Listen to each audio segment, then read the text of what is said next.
What's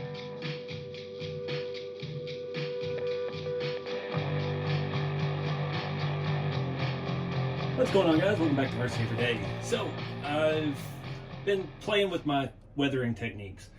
It got out of hand quite a bit, and I found a really good method. So far, I've only done this seafoam green color with it, but I'm going to try it here on this. This is the Nightcrawler's 3D resin cast body. It's resin casting of a 3D print. That's 5-window coupe. This is the one I worked with him to make a few years ago. Chopped the top a little more, and yeah, so this is a resin cast. It's supposed to be heat resistant. It's got a little bit of flex in it, just like 3D print. I'm not going to push it because it's resin, obviously. But I'm going to walk you through my process, current process. It's streamlined a little bit. Still basically the same, but I've learned more about the colors and what works well.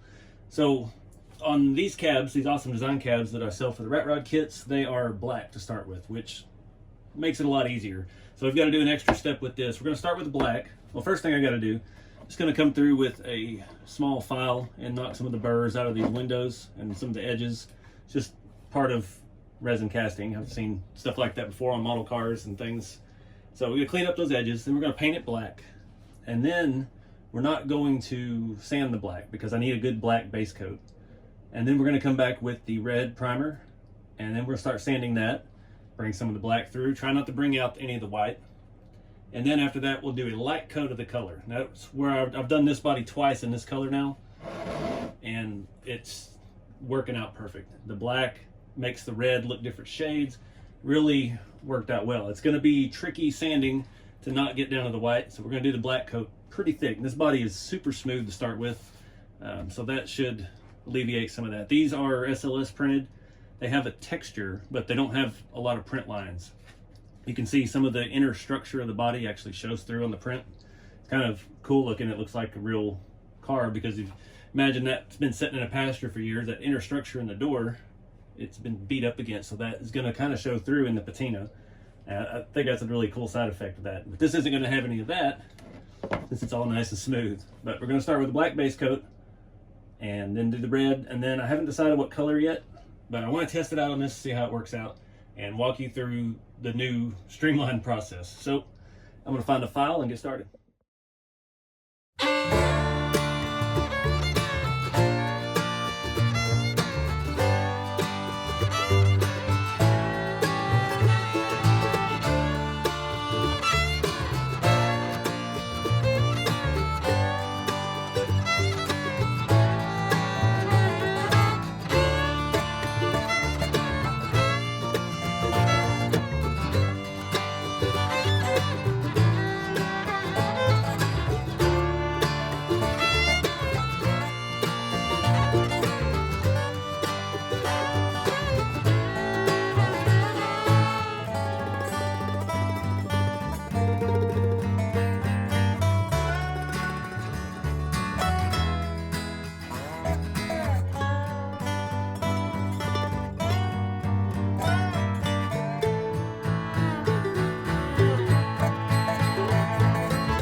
That took me about a day of off and on.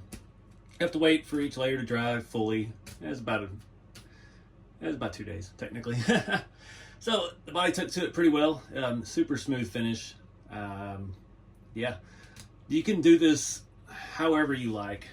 I rushed this because I'm making a video and I got 10 other things going on at the moment and a couple other videos going on at the moment. But you can pick where you want this to show through. I got white coming through in a couple spots. I do prefer to start with a black plastic. It does make it a lot easier. That black base coat did pretty good, but yeah, a couple spots I got a little carried away. I started out with the 600 grit on the primer, trying to get down to the black in a few places, and then 1,000 over that.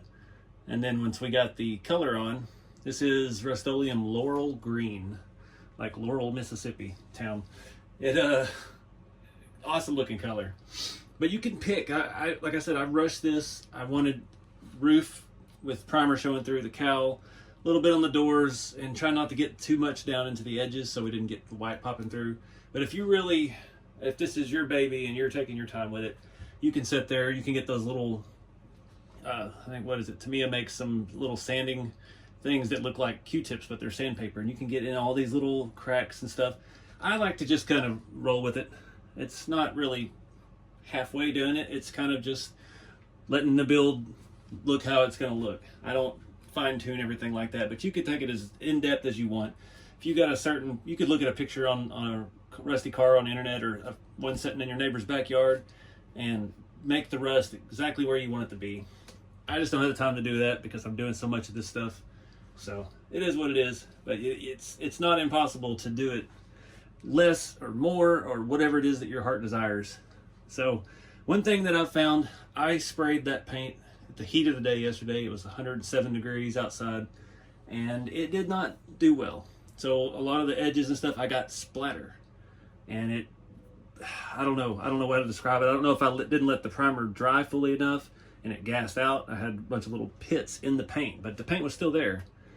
And it actually kind of works out good. Let me zoom you in a little closer. So you can see like these little spots here. That was where the paint it splattered. It did it all across the back. And it works out because the rust streaks gets down in there if you don't spend time and actually sand out every little thing. This body does have a lot of recesses, and that made it pretty tricky to sand without wearing down your high lines here. But yeah, it adds to it. I've really found that on the cabs, on the Awesome Design cabs, because the print has a texture to it, and it just gives it a neat effect. It looks like another way that the paint comes off over time. It's kind of a really neat happy accident, we'll call it. Doing our Bob Ross best over here. But I'm digging how this came out. See, the back's got a fair little bit. I tried to get a little more down here. That was the last of the rust streaks I have. If you do buy the AK rust streaks, there are 2 different ones. And let me grab those and show you, because one's more red, and I don't like that on bodies like this, especially lighter colors. All right, so you can see, let's look at the bottom, that's brown, that's red. And these are the same, AK013. It says it up here on this one, AK013. I don't know what, the only thing I could find is the logos are different. This one has it down here, says rust streaks up there. This one has it up here, says rust streaks down here. I've got like 5 bottles of this, and this was the last one of this. So I've ordered a handful of those. Luckily they are available. They were out a few months ago, and I was starting to sweat it a little bit because that's my method I like to use. But yeah, again, just take your time. If this is your baby and you want rust in certain places, you just take time and put it there. That's just how it works. I like to go with the flow and shoot from the hip, and just take what we get, because happy accidents. It's not completely dry yet, but again, this body is from Nightcrawler's 3D.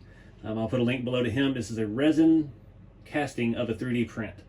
It's supposed to be heat resistant. It's not going to warp like PLA. And I think he's selling these for around $175. And it does come with a grill. I didn't get a grill with mine, I don't think. I need to go through the box and look. It does have a 3D printed grill. So check him out if you're interested in these bodies. This is a 5-window, RC Everyday version of the 5-window coupe. It's chopped a little bit more than the standard print was that we had found. And yeah, like I said, the body's got provisions here for magnets, so you can make your metal firewall. So I don't know what I'm gonna do with this thing yet. I don't really have a plan. See the top a little bit better. Tops always come out the best because it's easiest to sand, larger flat area. It's easy to get smooth and really wear down in the spots you want it worn down at. I don't know why it's got that little half moon shape up there, but you know, whatever. Can't tell nature what to do when it comes to rust. But I'm gonna wrap it up there, guys. I know I've done so many of these videos, these patina tutorials, and they're all different. Every single one, every single rat rod has got its own kind of weathering style. There's not really one way to do it. There's a million videos on YouTube with people weathering model trains and model cars and military models, tanks and things like that. Watch it all. See what resonates with you, what sticks, how you want to attack it. I like this. This is simple. I've never airbrushed. I've never tried any of that. I haven't tried like the chipping medium yet. I've got some of that stuff I do want to try. We may have to give that a go next, but yeah, it's just check it out. There's a million ways to do it. You never know what you might have a skill for till you try it. So, like I said, I don't know what I'm gonna do with this body yet. Really don't know. I've got so much stuff going on, I don't have time to really build a full chassis for it at the moment, but that's something that we could definitely look into because I would like to do another kit here eventually. So we get through these trucks and get on to the next round. Got some changes I want to make with the Awesome Designs cabs and other parts to offer for that before we move on to the next kit. But maybe this is something, if you'd like to see a coupe kit, comment below. And until next time, guys, keep it scale, and I'll see you in the next video.